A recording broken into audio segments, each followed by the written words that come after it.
उत्तराखंड कांग्रेस के पूर्व प्रदेश अध्यक्ष प्रीतम सिंह ने 5 राज्यों के विधानसभा चुनाव परिणामों को लेकर कहा कि मत प्रतिशत के हिसाब से कांग्रेस को ज्यादा वोट मिले हैं।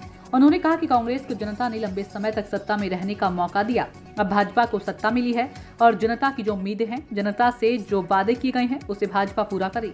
कांग्रेस के पूर्व प्रदेश अध्यक्ष ने कहा कि जो वादे किए गए हैं उसको पूरे देश में लागू करना चाहिए। उन्होंने कहा कि प्रधानमंत्री नरेंद्र मोदी के द्वारा चुनावी राज्यों में 500 रुपये में सिलेंडर देने का वादा किया गया है, इसको भी पूरे देश में लागू करना चाहिए। मत नहीं मिल पाया, तो क्या लोकसभा में इस बार कुछ हो पाएगा?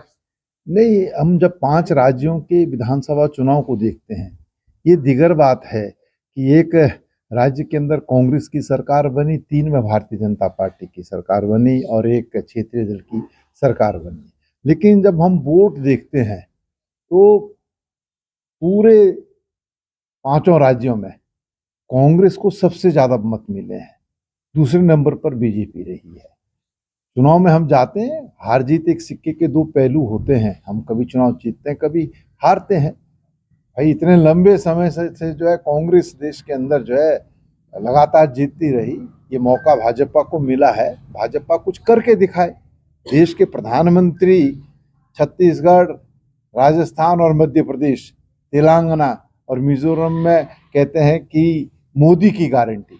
क्या मोदी की गारंटी सिर्फ 5 राज्यों के लिए थी? वो देश के प्रधानमंत्री हैं, उनकी गारंटी तो पूरे देश के लिए होनी चाहिए।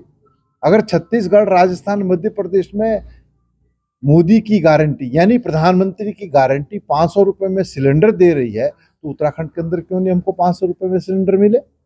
जो घोषणाएं वहां पर की हैं, वो घोषणाएं जो है इस राज्य के अंदर बल्कि पूरे देश के अंदर इम्प्लीमेंट होनी चाहिए, तब तो हम बात माने। अब अगर माना देश के प्रधानमंत्री भी जो है मुख्यमंत्री का चुनाव लड़ करके बात कहेंगे, तो मैं समझता हूँ कदापि उचित नहीं और देश हित में भी नहीं।